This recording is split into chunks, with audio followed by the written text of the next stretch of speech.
This podcast was produced as part of the exhibition All Eyes on Palestine in Athens.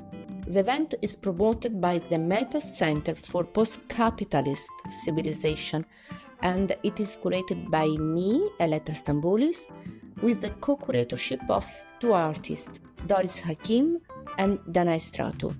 The exhibition will be traveling through Europe. I would like to start this conversation, Mahmoud, starting from the final point of your life, the leaving of Gaza. First, thank you for all efforts that you do for to show our work and to give us this space.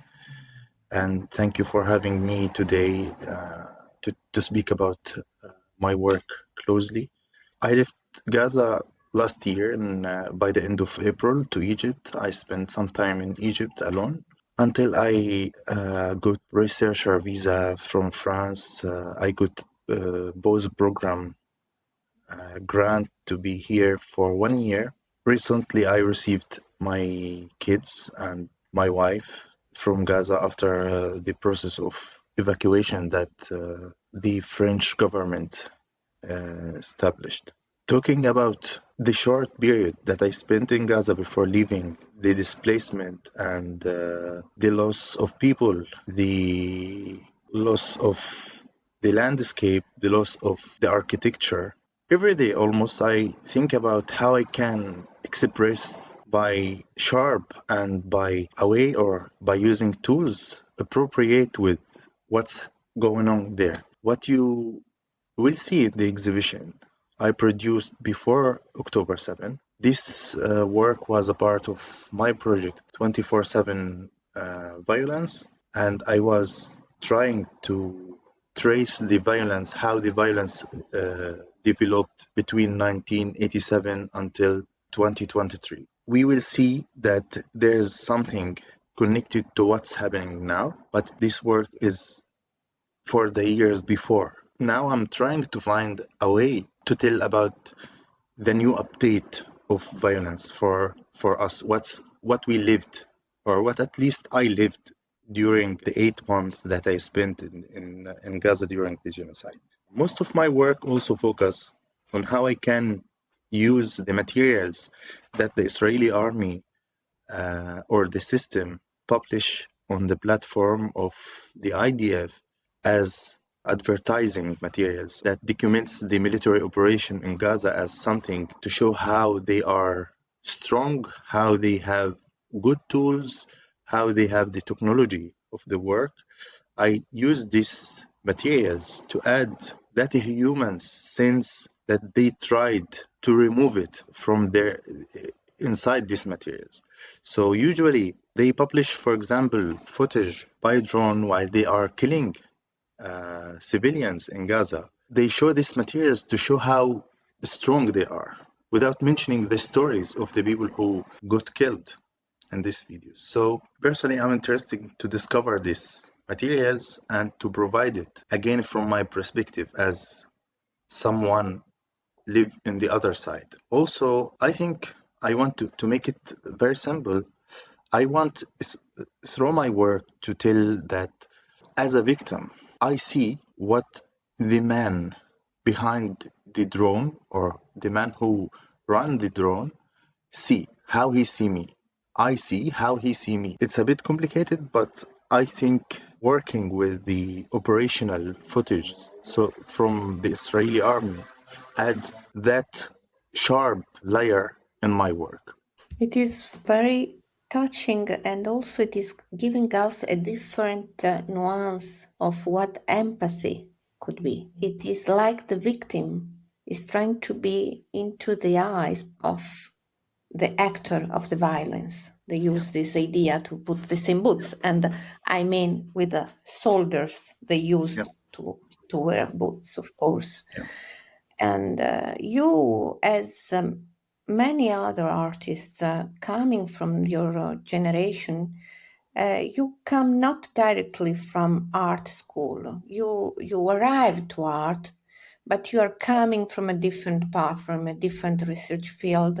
And so do you think that this is something that has to deal with being Palestinian, being a Gazawi, or it is something that happens in art in general? I really love to know how people, how artists decide to become an artist, or somehow they find their way to be an artist. I think that related to the background that they lived in. I'm so grateful and so lucky to have a family like my family, which I should mention each time I mention them, that they are living in the tents, like thousands of Gazawi people now. They are living in a tents after we lost the house, like most of the people in Gaza. My family, we could consider it artistic family because my father is a poet, my brothers are musicians, and my sister is journalist. I studied journalism because I didn't manage to go to Egypt to study cinema in 2008. So I felt the media or journalism, it could be the close thing, something very close to study until I can go to study cinema. During my study, I start to learn photography. I start to deal with the cameras, and I start self-learning process to learn about the softwares, how I can use the softwares to improve my photography. In 2012, the shift happened after I produced the first project of for me, which is collective project. It's called Art Garage, which is a magazine, the first photography magazine in Gaza, and it was, I think, the second one in Palestine in general.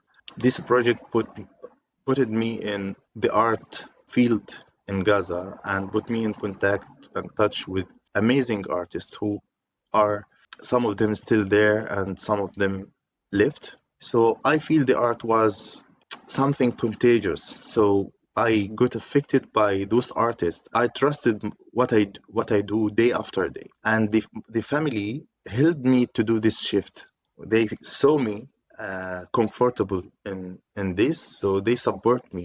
To be an artist, it's not something you can choose. Like you cannot pick. I want to, for example, to study fine art. Maybe if I studied fine art in the university in Gaza, I won't be here. Maybe the goal will be to find a job in Gaza as a teacher to teach the kids. Then I will be stuck in finding a ways to live or to survive, for example, financially. I studied journalism, then this also gave me a special tools to create what we are showing now from my work. I worked as a journalist a little bit, but my tendencies were greater toward art. I felt I cannot sit behind the desk and follow the orders of the editor of the newspaper because this is out of my personality. So I felt it will be better if I created the message. From here was the shift, and also to be honest, to be a journalist and to see the picture in general, that will give you a different perspective. You will see the picture from different points. You will investigate the pictures. You will dismantle the pictures. If you are a journalist and have this investigative or critic way of thinking. I want to say that something you said before about the use that the army, the system, as you Yeah, called, because yeah, it's a system, use this material, this footage, yeah. is something connected with efficiency. See how strong we are. It means that we are efficient. We Mhm. work well. And Yeah. it is interesting that a big, very important philosopher and pedagogy researcher from Holland, he said that efficiency is something that in education we have to avoid because it means fascism, it means authoritarianism. We don't have to speak about efficiency because efficiency it's something that drive us to violence, drive us to forget people and think that the result is more important than human beings, human life, relation, and whatever. So I think that the use you are doing, the way you are showing this footage is really different from the use that a journalist would had. You put, in front of the viewer, of the audience, an interpretation of the footage. But at the same time, I was wondering, did you ever work with journalists? Because journalists in Gaza are the main target of this Yes, violence. I worked as a journalist when I studying journalism with my sister. She's older than me, and she started working with newspapers and magazine. So in 2009, I was in the end of the first year for my journalism studies. So she told me, "Hey, you can volunteer and you can work with me as a photographer, for example, to while I'm doing the interviews in the hospitals and while the bombing is happening in 2008 and 2009 was the, let's say, the second war, because there's people consider it the first war. I start working in a journalism, and since that day, since I was a student, I really didn't feel that I belong to this field. Not because it's dangerous. Now I'm dealing with the materials that I enter the website of the IDF and I download the materials. Sometimes I'm asking people who lived in the system, inside the system, to bring materials from the library of the system. So I'm dealing also with something dangerous. Being artist in France, let's say, doesn't mean that you are 100% safe. And that depends. If, for example, I decided to draw flowers, okay, that's fine. But I'm dealing with something really like a journalist, he write about using AI, for example. I mentioned in my project, in the last project, I mentioned that the Israeli army started to use the AI to kill the Palestinians. That before October 7th. And now I'm working on something about called Lavender, which is the name of my new project and my new research. It tells about this AI model that the Israeli army use. So we are talking about dangerous things, and the artist is not safe. Here for example, in Europe, and especially in France, I don't know if I didn't try. I wish I will not be in this space in the future. But if someone important decide that I should not show my work, I will not be able to show my work. I will not be able to get a grants. I will not be able to live as an artist. So that will take me to another point. Why I'm working with a photography and why I'm working on my computer. It's my only budget. I really invest in my time, not in the money or not in a studio. I can produce in the park, or I can produce my work in the street or in the house or anywhere, and I can share it for free. And this tool or this technology or being a photographer or artist deal with photography and create digital artwork, that means my tools are connected to the same tools of violence that I'm talking about, which is the main point in my practice also. Thank you, Mahmoud. I think that your work is full of challenges from a curatorial point of view, and full of also material connected to many aspects, architecture, because there is a big issue.